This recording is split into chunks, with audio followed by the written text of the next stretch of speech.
Harley. Oh, this one was a so-called anti-drop, and this was a really dangerous decision to make a drop like this.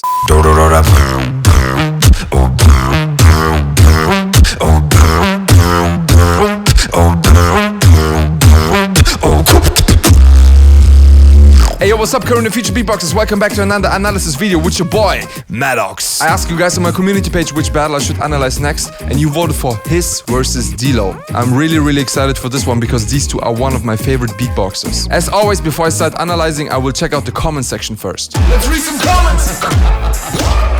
249, Super Mario. He was hopping into the next level. 3 minutes 3. HISS be like, can he do that? Switch!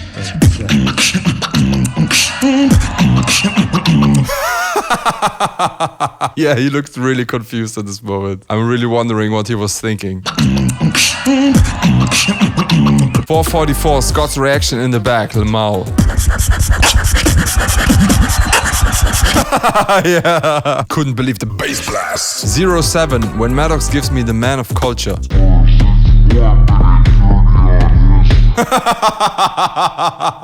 Man of culture. 129, tutorial please. I don't know. I think it's a throw click and then a hollow clap, and he does it really fast. But I'm just guessing right now. Me, can I get a man of culture? Madox, no, I'm sorry. Me, why not? Madox, okay, you're a man of culture. Ah, you gotta be more creative, bro. Am I the only one who thinks that Madox's mic is floating? I mean... 250, keep your eyes on HISS. Yeah, he was giving props with the bass face. Hey Madox, pronounce my name nicely. Kartik Kath-Or. Really? Kartik Rath-Or. Big fan from India. I gotta learn to pronounce these Indian names, man. D-Lo, I'm not a psycho. HISS, you are a holiday. Lord X B-Hole, even if your name is really strange. Man of culture. I see you, bro, in every premiere. So big up. Thanks for your support, bro. Nobody. The frog near my window at 3 AM when I try to sleep. Man of culture. 059, that's good. No one in the jury is using phones. You know what I mean. Yeah, bro, I know what you mean. Man of culture. Darny. Oh boy, this guy is trying really hard to get a man of culture. He mentioned 4 moments. Let's see which one is funny. 549, pigeon mode activated. Man of culture. Everyone when 0 didn't make it to top 8, 544. It's a trance. What the fuck? Hey Madox, love the live stream. By the way, joke. Friend, show me your food. Me. Nah, that's my stuff now, okay. 17, when you get a text from your crush. Man in the back. You are the Harley. Looks so desperate. Man of culture. 541, always see this man wherever I go in Swiss Beatbox. Of course, bro, it's the president, man. Alright guys, enough of the comments. Let's watch the video. Let me analyze that. 1 minute 30 on HISS. I say the set, you say the tool and the Hana. Set! The Hana Beatbox.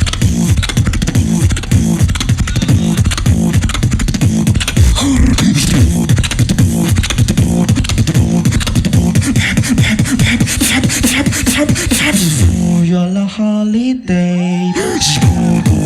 Such a holiday. You're a holiday. Such a holiday. BG's in the house.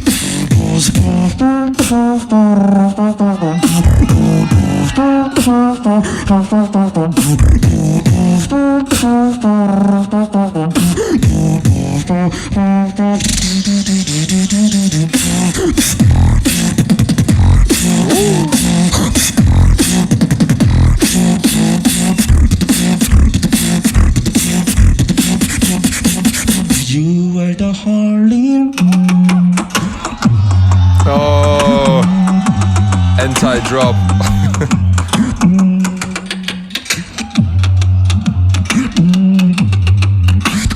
You are the Harley.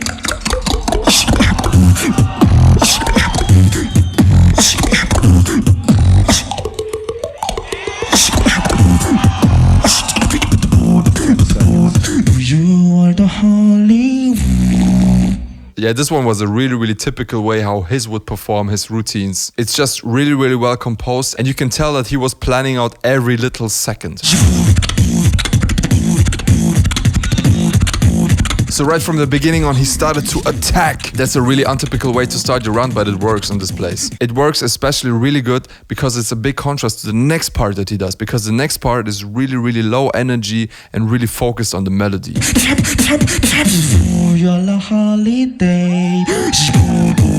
And then the first verse in a really typical HISS manner is really, really well composed. His pitch is really nice, and especially his trumpet sounds really, really sick. I would say HISS has one of the best trumpets in the whole scene. And then the build up to the drop was really, really special. I like the drumming parts in there.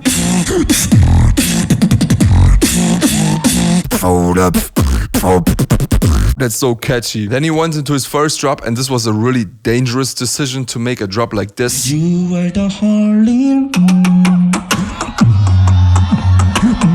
This one was a so-called anti-drop because the audience expects a heavy drop at this place, but he doesn't really drop it heavily at this moment. It can be really effective, and beatboxes like Barbely or Napalm did this already. You ain't never heard a drop like this.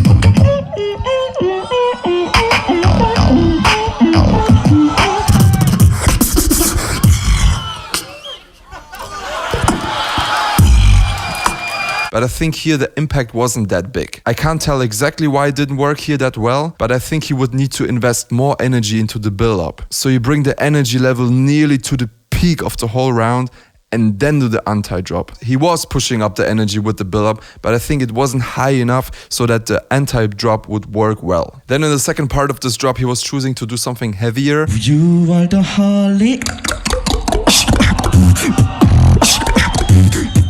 And I really like this click combo. It's really, really clean and really, really sick. But what I was missing in this round was this highlight part. I can tell he wanted to make the anti-drop to be his highlight, but it didn't work for me there. So his first round was really, really clean. It was really, really powerful. The composition was really, really sick. Also, the way he's performing on stage is really, really sick. So the only thing I was really missing was this highlight part. Let me analyze that. Let's move on to Dilo's first round. You and the Harlem. Nah, this my stuff now, okay. Wow.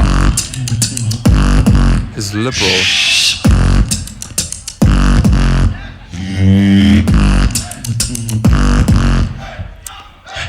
Napalm's face.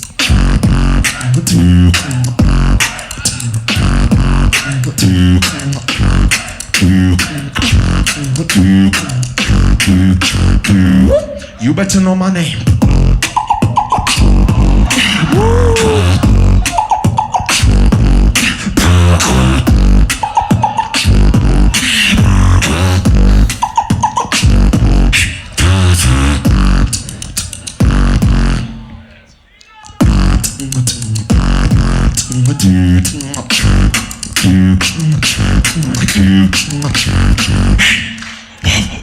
I don't give a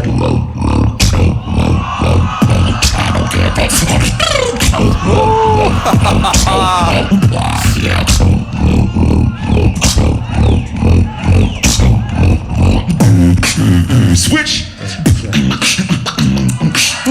Okay. Life without parole, life without parole. Time.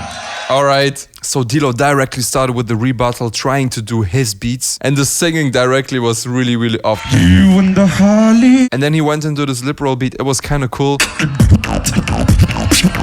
but not really a rebuttal. So really, really nice try, but I wouldn't give him extra points for this rebuttal. Then he went into his first routine, and man, this lip roll is so thick. I don't even know how he does it. It's so full and at the same time so dry. Damn, I wish I would have this lip roll. And then the rest of the build-up is really, really simple, but because the lip roll is so full and the flow is on point, it works really, really good. And then on the drop, he just slightly changed the texture of his lip roll and added this little head voice melody to it, and it really, really works, man. This drop is a sick one. You better know my name. And then these breaks with the click roll. I wish I would know how to do this click rolls. I don't even know if this is a click roll or not. I don't know. But it's so sick. And then the second drop is so dark. I don't give a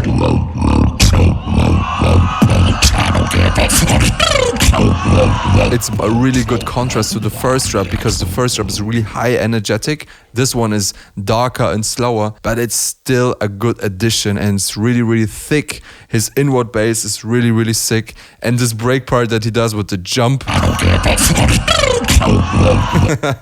It's just amazing. Really, really nice performance element. The only thing I'm not sure how to feel about is the switch that he did at the end. switch. At one hand, it's really, really sick to show more variation. But on the other hand, I kind of feel like it was a really, really weird break. It was kind of destroying the vibe that he created before. But the beat itself is really, really sick. It has a lot of flow and it's really, really original. Life without parole, life without parole. Yeah, so comparing HISS and D-Lo in the first round, I would say HISS was a little bit better on the structure and at some points was a little bit cleaner. For example, the lip oscillation bass that he has is cleaner than D-Lo's. But then for me, D-Lo's way to perform on stage was way more dynamic. He had way more stage presence in general. He had this really, really funny break and his two drops just work way better than HISS ones. So I would say, in my opinion, D-Lo was winning the first round. Let me analyze that. Let's go on with his second round. Can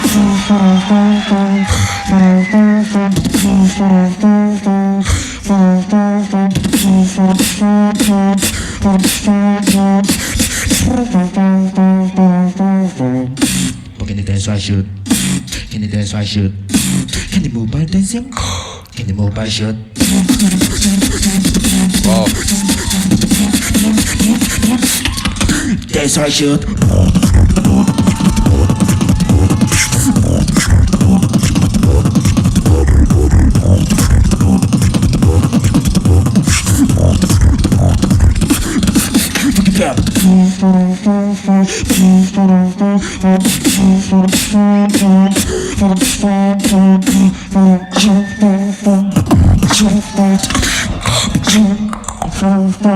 Okay.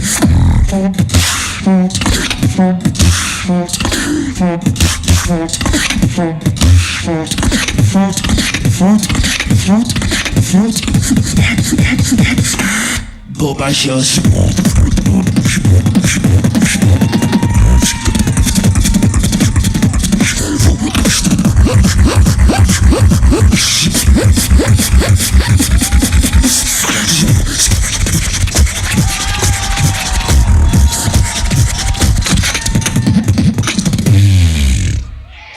Alright, that was his second round. So right away my first impression is that HISS tried to attack more in this round, but at the same time his composition wasn't that exciting like in the first round. He right away started with this trumpet melody that creates a lot of suspense.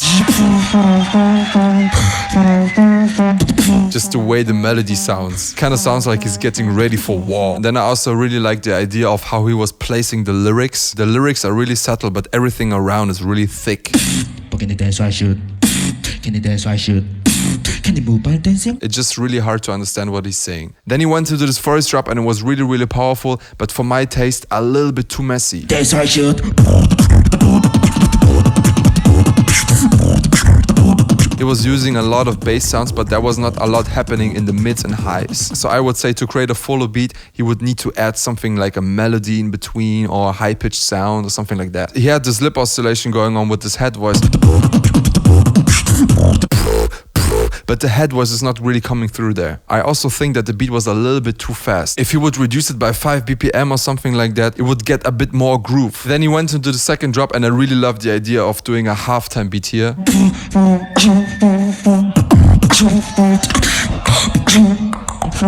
But the problem here is, and I'm not sure what it is, but it feels too predictable. Maybe he would need to work on the switch to the halftime part, because switching into a halftime part is only then really exciting if you can't predict it. So the beat itself is really, really sick, but you can feel from the reaction of the crowd that something is missing there. Okay.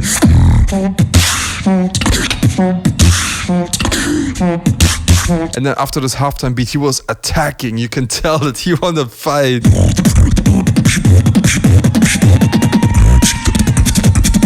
but for some reason he couldn't get back the attention of the crowd. I don't know if it's just the presence of Dilo, or for the crowd the beats weren't powerful or catchy enough. But for me at this point it's really hard to tell. There's just a vibe missing. Let me analyze that. Alright, let's go on with Dilo's second round.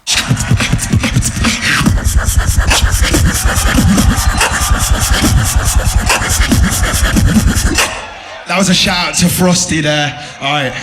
I'm joking. Alright. This is one of my favorite stories. Whoa, whoa, whoa, whoa, whoa, whoa.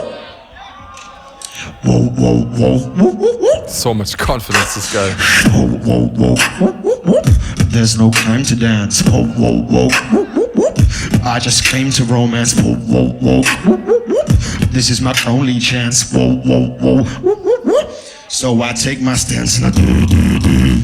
Now I look to the side of the door with the room and I whoa, whoa, whoa. And the girl walks in and I don't know why, and I don't know why, don't know why, don't know why, don't know. And I think it's love at first glance. But then I realize it's just a trance, just a trance.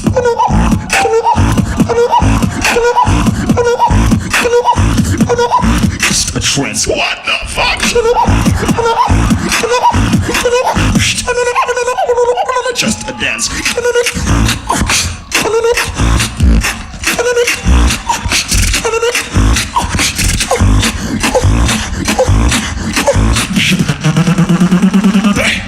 Just a dance.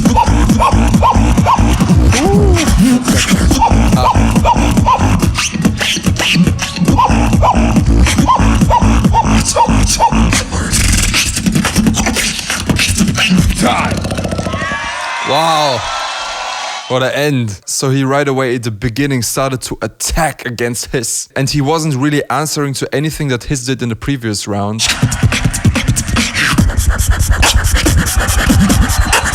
But it was more like to show balls and be like, yo, I am the man that's smashing the stage right now. So it was a really, really sick element to directly get the lead of the stage back. Whoa, whoa, whoa, whoa, whoa, whoa. There's no time to dance. Whoa, whoa, whoa, whoa, whoa, whoa. I just came to romance. Then after this part he went down with his energy to a lyrical part, but at the same time with the lyrical part I felt like he was catching more focus of the audience. Instead of hyping him up, the crowd needs to listen closer to the lyrics, and this can be a really sick element to create suspense for a big drop, especially after such a high energy start. The only thing I really can criticize at this part is the lip oscillation bass that he did there. So I take my stance and I But then in the next bar he used his throat bass instead of the lip oscillation bass. Now I look to the side of the door with the broom and I whoa, whoa, whoa. And I don't know if it was on purpose because he felt like he couldn't do the lip oscillation bass properly there. However, his throat bass sounded way better. And for me this was just a tiny mistake and wasn't that distracting. Just a trend. Then he went into the first drop, and what I really love about Dilo's drops is that they're really simple but sound really full at the same time. It's really easy to follow the flow, but at the same time it's really energetic and hypes you up. Plus he's using really original sounds on his drops. Just a trend. What the fuck? And then these little breaks like this what the fuck in the middle of his beat. This guy just knows how to control the crowd. Just a dance. Then he went into the second drop that was double time compared to the first drop, and he was setting up the energy level right away. It was really, really sick and clean at this first part, but then he was adding some breaks with some zippers and stuff, and I think it was unnecessary here. It wasn't super clean, and also the sound choice could be better. But then the ending with his combos was really, really sick too. Time. It was really, really original, and the way he was ending with this click roll sound. Time. It was just on the time of Scott Jackson, and probably it was a coincidence that he was hitting it right at the same time like Scott Jackson said time, but either way it was a sick ending. So again, comparing HISS and Dilo in the second round, I would say in the second round Dilo was dominating the stage even more than in the first round. Maybe HISS was lacking in confidence in the second round, or his second round was just not as well prepared as the first round, but I can truly tell that HISS was missing control there. On the other hand, we have Dilo, who was really energetic from the beginning on. Then he had this short focused part with the lyrics that was really sick, and then the first drop was really hitting hard, and the second drop from the beginning on was really sick too. He had some little mistakes in the breaks, but overall his second round was really sick too. So also again, the second round for me goes to D-Lo. Let's see how the judges decided. This side for HISS, this side for D-Lo. The winner of this will be going on to the grand finals. Who's moving on, crowd? I say the 3, y'all say the 2 and the 1. It's on the judges in 3. Make some noise for D-Lo! Wow. 5-0 for D-Lo. Yeah, but I think it was reasonable. He really deserved to get all the votes. Oh man, I felt so bad for HISS in this moment. But yeah, battling a monster like D-Lo, really hard. So big up to D-Lo for these crazy rounds. Alright guys, that's it with the analysis. Quick and easy. If you enjoy my content, please hit the like button, subscribe to my channel and hit the notification bell. And also, if you want to rewatch any of my live streams, join the membership program as a supporter or member. So thanks for watching and hope to see you soon.